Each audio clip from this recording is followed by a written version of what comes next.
Alright, we've got 3 packages here, and this has been a fairly complex week, so maybe a slightly more dynamic update than usual.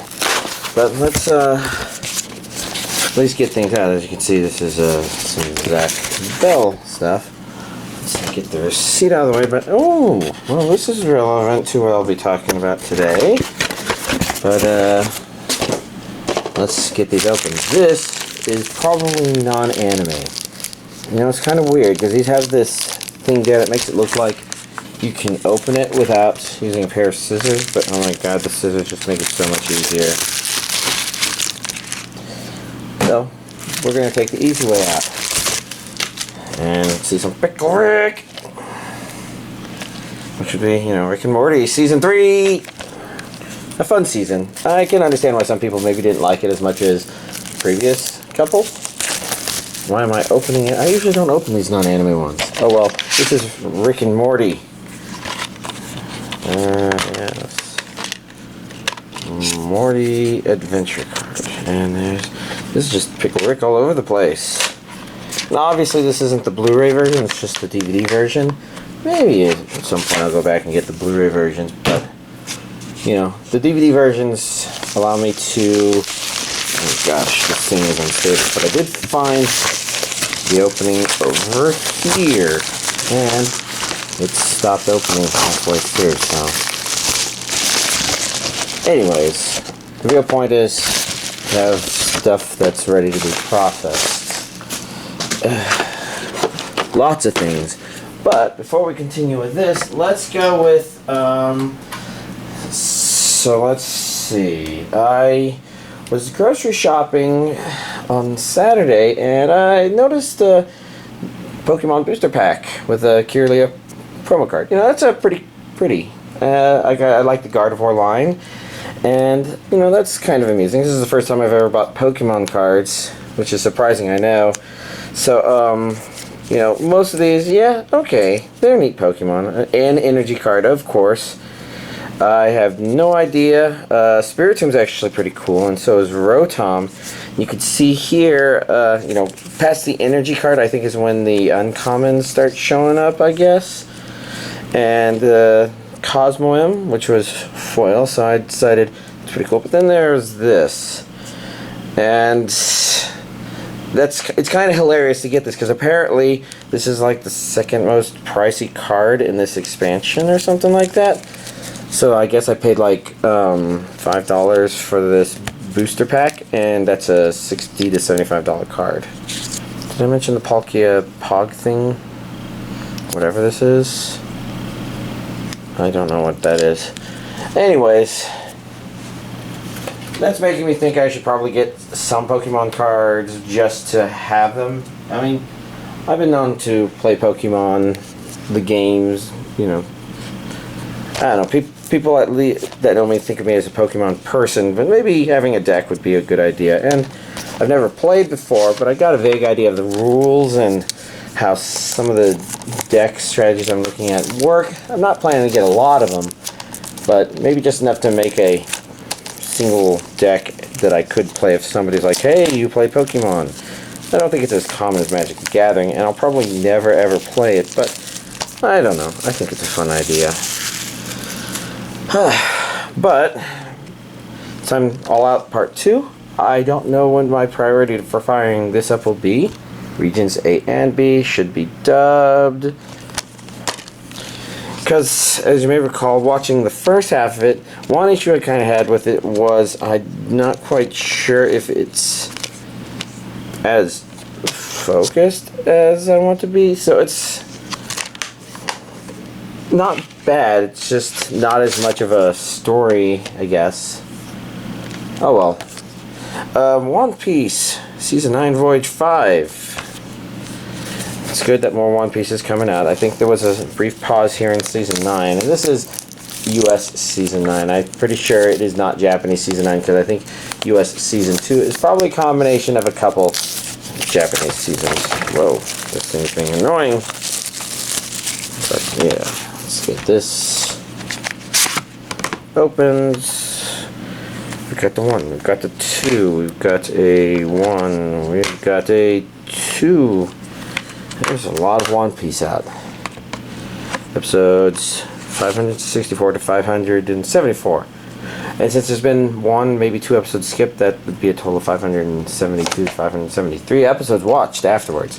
It's a high priority, so this is probably what I'm going to watch with my friend on Friday, which probably means that Deadpool will get delayed until next week.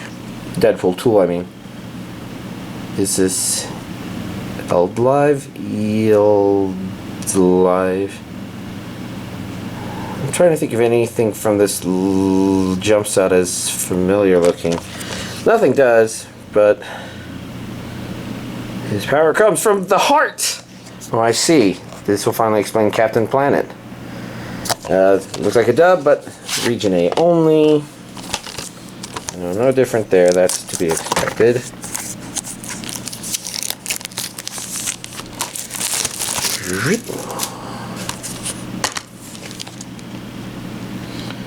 I see this says Blu-ray 1, so this would be Blu-ray 2. Yeah, I see it says that right there.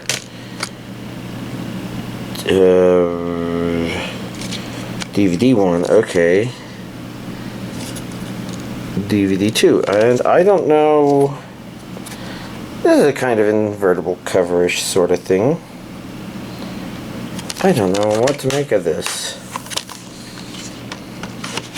You know, because I don't like to read beyond that one point I did read, because, you know, I like to be surprised. If I don't know what an anime is about, it's really quite pleasant to get hit by something unexpected.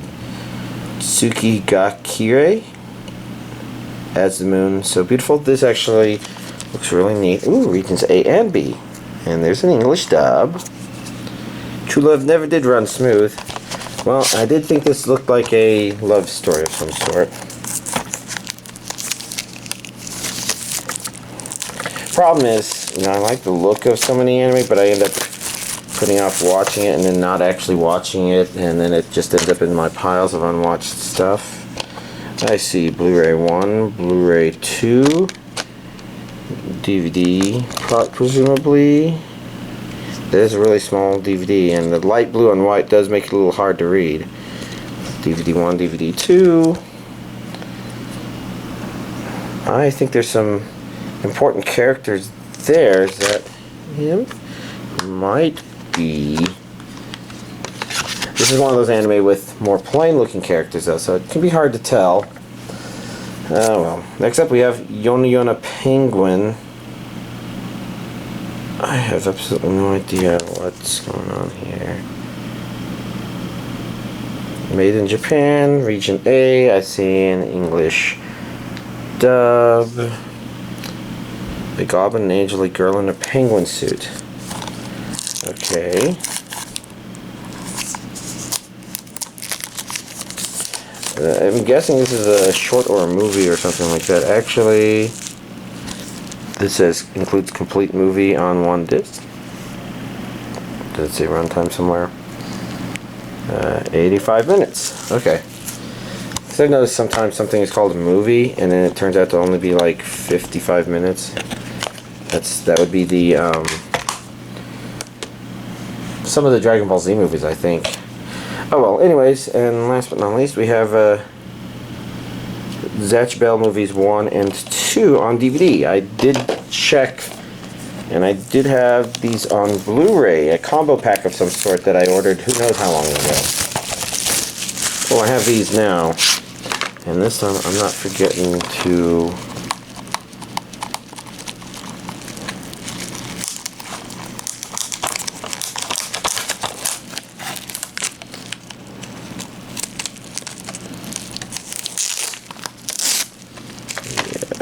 I mean, last time I was actually pretty good about remembering most of these, or maybe it was the time before that, but I forgot one, and I'm not going to forget both of these. 101st Devil, which I'm guessing that the dolls from Zatch Bell are maybe sort of devil things, or maybe they have to hunt devils, and I don't know, is this sort of like the first Cardcaptor Sakura movie in a way, where there's a... No, that one wasn't about an extra code card. That was about Yeah, I don't know. Actually, it was different. This one's very angry and this one's very happy. I wonder if this will be the opposite, because he's very angry, or maybe he will be even angrier in Vulcan, whether it's a toy or giant robot. Attack of Mechavulcan. I don't know. Potentially interesting show that I've never watched, although I have no idea what it's about. So, I don't know. There's too much stuff to watch. I think you've heard me complain about that stuff before. Yeah, there we go. He's happy on the inside. Who's that happy dog man? Is he a dog man? Probably not, but he looks kind of like a dog man. As opposed to that hippo. It's kind of a scary thought. Everybody's smiling, happy.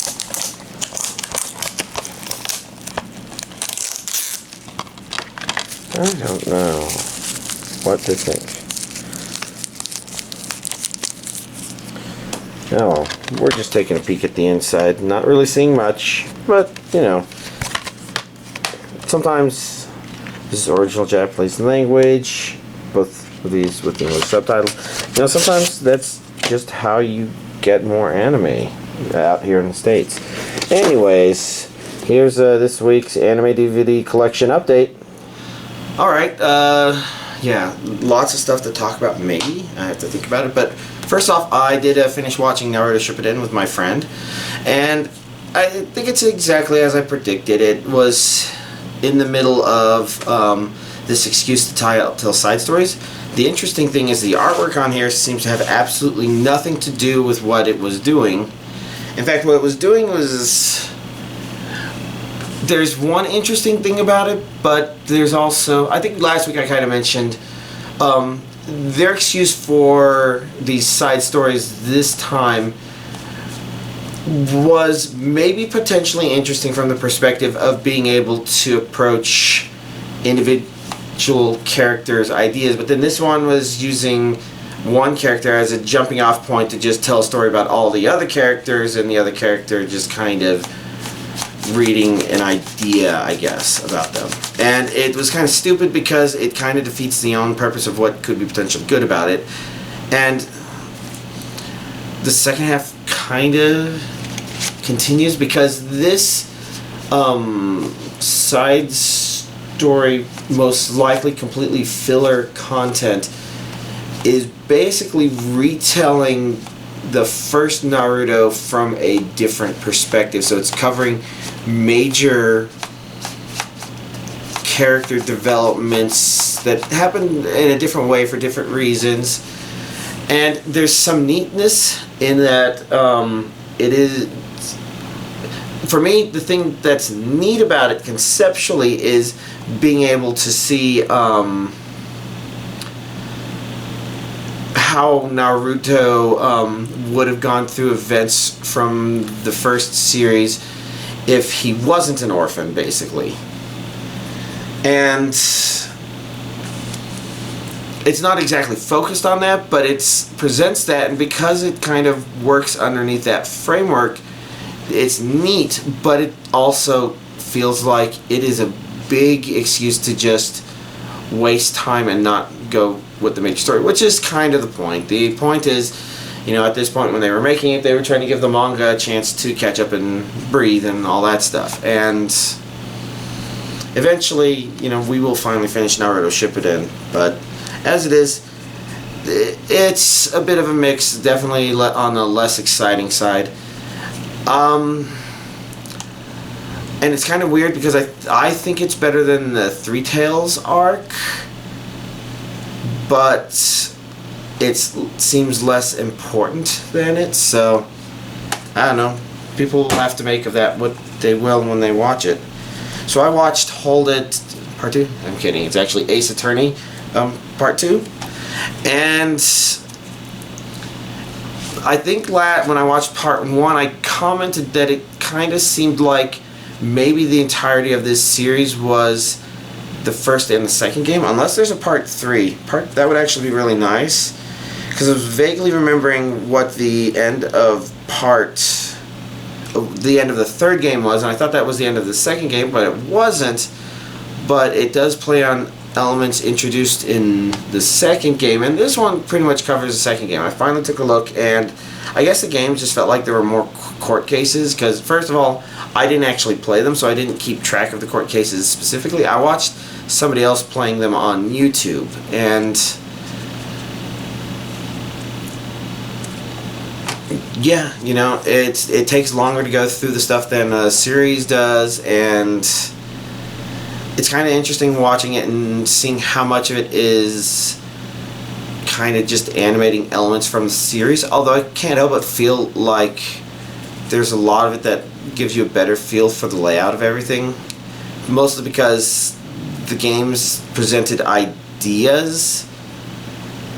But yeah, I don't know, I'm going off on a tangent. Anyways, I think the games still went out over the anime version of them, just because those games have some really strong emotions tied to that really awesome music track that probably doesn't work as well for an anime. So in that regard, I respect them for not trying to take the cheap route. But yeah, I don't know. All said and done, part 2 ended up covering most of the court case stuff from the second game. I think it really only skipped one court case, and that's the introductory court case at the very beginning of the second game that I guess is supposed to be a kind of tutorial level, just in case you never played the first one, or you were rusty from the first one.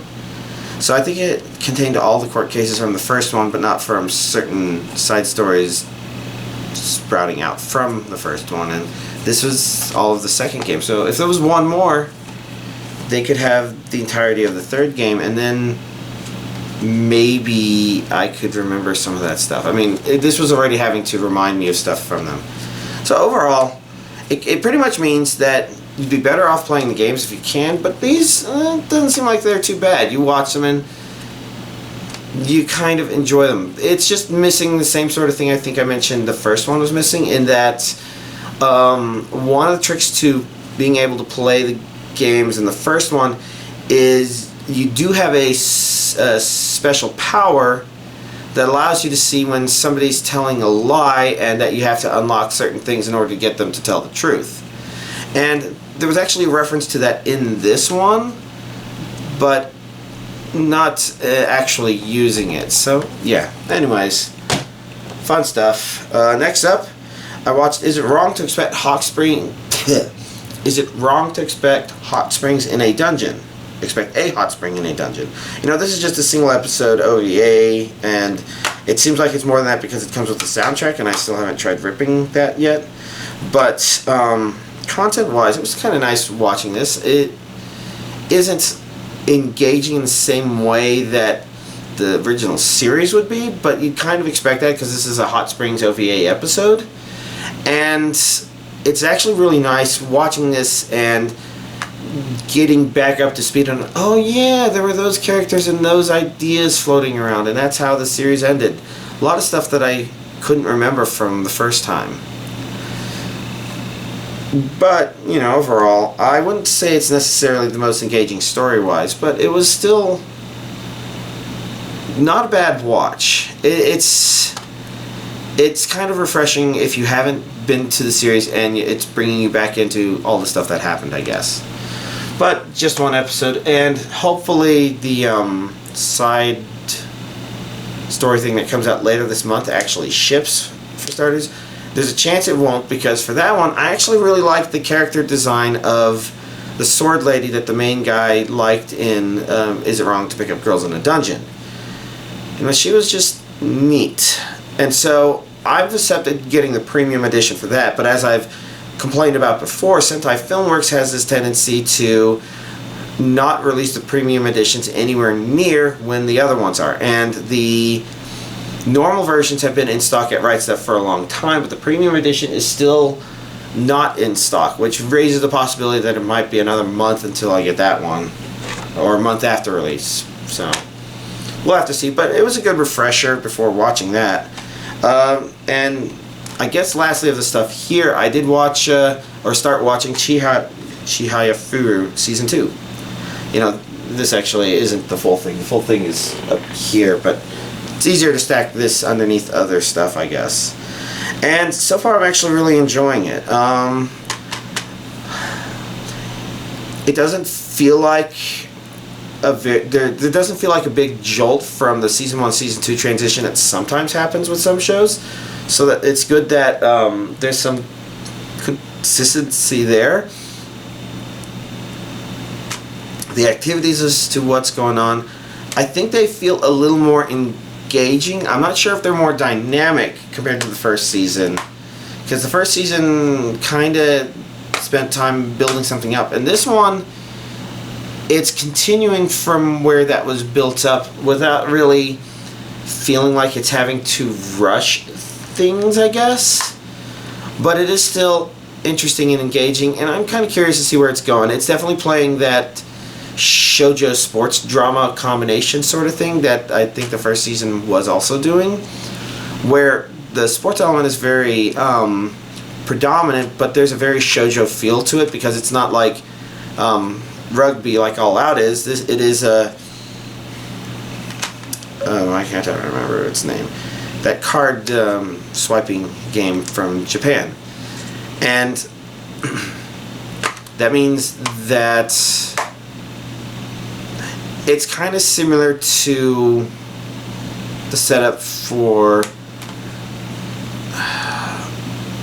whatever that one. Why can't I remember? March Comes In Like a Lion, I think it was. With the main guy being a shogi player. It kind of feels similar to that, except that one is a slice of life, a very director or character designer or something slice of life. And I think better than Honey and Clover, but yeah, this one, you know, is again a bit more shoujo, where there's individual characters with goals, there's some relationship drama kind of underlying everything, but it's not over the top. If anything, there's kind of this thing where I'm not sure if this series is leading up to a finale or not. Which is kind of hard to tell with March Comes In Like a Lion as well, but I don't know. That's all stuff. Anyways, I think I'm like 7 or 8 episodes in, and it's been fun. I cannot tell from the episode names. So, what other stuff is there to talk about? Well, first of all, One Punch Man. So, I mean, you know, we've all seen it. I've watched it a couple of times, and I don't remember last week if I mentioned I was watching that with a friend, showing it to him for the first time. So it was great to finish the series. It definitely wowed him, because One Punch Man is that great. All of y'all who have seen it know that. But the thing that might surprise you is that on Sunday, for Mother's Day, when I went to visit my mom, that time since I was up there, I told them to watch One Punch Man, and we ended up marathoning all 12 episodes of it. And it was very interesting this time watching it Japanese with English subtitles, because I've only ever watched English dub. And, well, I guess I prefer the English dub. I guess it's all pretty good, isn't it? It's all pretty good. And it turns out it's actually not that bad of a Mother's Day anime to watch, because there's like 3, maybe 4 parts. I'm pretty sure it was 3 parts in the series where some character references their mother, and then you can turn your mom and say, Happy Mother's Day. And then, of course, it really worked out because she and my dad have been watching a lot of superhero stuff. I think I mentioned before that they've watched more than I have. And I guess I should clarify that they're nowhere near caught up on the Marvel Cinematic Universe. They were like 5 movies behind. And, you know, that translates to, what, a year and a half or something? Or maybe only a year. I don't know. But the trade-off is they've watched a lot more of the various series, Daredevil, Jessica Jones, and all that. And maybe I've already mentioned that before. But it pretty much means that, you know, they're already neck deep in the superhero stuff. So One Punch Man, which does everything it possibly can with every single superhero trope possible, it's very engaging. It's a very fun show because you can understand exactly what it's playing with and what it's doing to you, and it's dynamic. It's kind of interesting because my brother fired on after that the Wisecrack Edition Philosophy of One Punch Man, which was an interesting video, but it had a critical flaw in that I'm wondering if maybe there was a part 2, because what was there was interesting, but it was kind of self-contradictory with having just watched the series, where it was talking about a lack of catharsis. And the problem is, the series actually does give you that, because it's giving you a different kind of catharsis. And it kind of undermines the point they were making, because they didn't address this, how it's intentionally withholding catharsis to redirect your attention in a different direction, to give you a different kind of catharsis that then culminates in a finale that actually works out really well, satisfying everything. It's just, I don't know, it's a great series, and maybe there's a part 2 to that that actually talks about this stuff, and I don't know. But yeah, let's see, other stuff. So I actually fired up Splatoon 2 earlier this week, or earlier last week, because the 3 Switch games arrived last week, and what I do with those is I tend to take the cartridges out of their case, plug them into the Switch so it shows up in the menu there, and I can do any updates I want to do, and then I put the cartridge in my travel case, and the container I shelve it away, the case I can shelve it away. That means I have access to all my cartridges when I travel, but the Switch has all the games icons on there, which is really neat, so you can see them all at once. And among all that juggling, I realized, oh, Splatoon 2, I'll fire it up because I'm not quite sure what it's in the middle of doing. I think I read up on how to get a certain thing that had been released recently to happen, and I went and it was there, and it's like, oh, I guess last time I just didn't leave and come back for lack of better descriptions. And while I was there, it announced, oh, there's an upcoming Splatfest, and I get the impression there's probably Splatfests, or another Splatfest coming up this weekend, maybe, I don't know. And it's like, I probably should, and there was a salmon run, so I did that, and whenever I fire it up, I'm like, I should probably catch up on some of the clothing I don't have. And that basically meant that there was time spent playing that, and then on Saturday, that's when I guess technically Saturday at around 1 a.m. is when I started. So basically Friday evening, really, but technically all day Saturday, I was participating in the Splatfest, and also doing the salmon run, because that's always a good way to keep your money up. And yeah, I mean, it was fun, but oh my god, it is so intense and so exhausting. My shoulders were very sore. Like, I guess I had gotten used to it when it came out, and I only felt the soreness when I played ARMS, because you do all this physical motion with your stuff, but you know, you're always holding the Joy-Cons like this, so your shoulders are constantly engaged, and it's interesting. And then of course, that's nothing about like the contents, which are crazy, because Salmon Run is already pretty crazy when it's just cooperative, but when you're playing a competitive mode such as a Splatfest, and that's just Turf Wars, I'm pretty sure the other ones are pretty crazy as well. Yeah, that's it's pretty crazy. But I ended up choosing the team that won, and basically, if you didn't play, it was Teenage Mutant Ninja Turtles. Apparently last week, or something like that, they did Raphael versus Leonardo, which I guess would have been an interesting question. I might have gone Leonardo just because I kind of like the swords, but red tends to be my favorite color, or more like the color I default to when I choose a color, I guess. But this week was Michelangelo versus Donatello, or this Splatfest was Michelangelo versus Donatello, and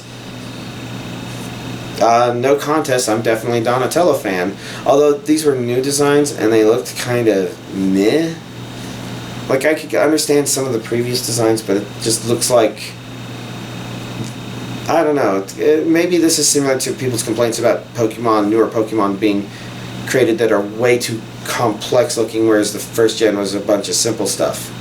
But then those same people also complain about animated trash bags and saying, yeah, Pokemon's never gone this far, and other people are like, you have a literal pile of puke in the first game. It's not really puke, it's sludge of some sort, but yeah. Anyways, I chose Donatello because he was the nerd, and I was always a nerd, so it's like, yeah, gotta choose the nerd. But I especially like the bow staff and the long reach of it, and I think you have the first Teenage Mutant Ninja Turtles game for the NES to thank for that one. Or maybe I should say I have that to thank.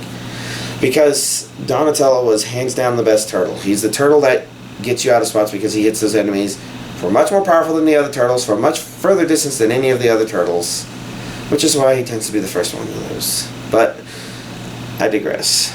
So Donatello won, which is nice. I managed to become Donatello Queen and get the 424 Super Sea Snails. Oh man. I guess none of the Employee Appreciation Week stuff last week is too interesting to mention on here. So instead there's just, well, today's the 15th, so it's the halfway point of the month, so it's when I should consider purchasing next month's stuff, or pre-ordering next month's stuff. And I have to say, there's some interesting stuff coming out. It looks like Eromanga Sensei is coming out, and I think that one was pretty popular, but even more popular I think was ReZero, which is finally coming out, and I think I saw other things. But I'm trying to remember because I kept going past that, so I don't remember where next month ended and stuff that's coming out later is coming out. I think this time there's Can Blue Fantasy or something like that, which I'm curious about. Not as curious as I was for Kantai Collection, but I just cannot tell what that's supposed to be based on some of the imagery I've seen. So I'm kind of curious about that one. But I also don't know if it's that notable. It's really hard to tell. It's an Aniplex one, and I think they're doing a Blu-ray release, so we'll have to see. I don't know. That's a lot of stuff. Anything else? Well, I did, I guess, start change over from Pokemon RPG Maker Fez, because I haven't been making any progress on that, too. Getting those legendary event Pokemon soft reset for. So basically meaning, as long as they have the right natures and their IVs are distributed such that I can potentially minimize bottle cap usage. I'll probably use bottle caps on the 2 that want all 6 stats perfect, but for the 2 that only want 5 stats perfect, I made sure one of the imperfect stats was in stat they don't care about. I think they don't care about. I'll have to find out. The good news is because I got them in the Ultra Sun and Ultra Moon, they're already level 100, so I just need to EV train them. And I do have Mantine Surfing to get all the BP I need, and then once I've got them trained and I'm satisfied everything is there, then I guess I will hyper train them and then get their items and then set them aside for an Uber team, I guess.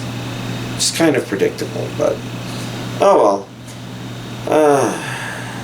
There's been a lot of other stuff this week. I'm surprised I watched as much anime as I did. 5 different series is actually, well, okay, 5 different franchises were visited, and I don't know, that's the equivalent of 3.5 core watched, maybe? I don't know. I think at this point I'm beginning to trail off.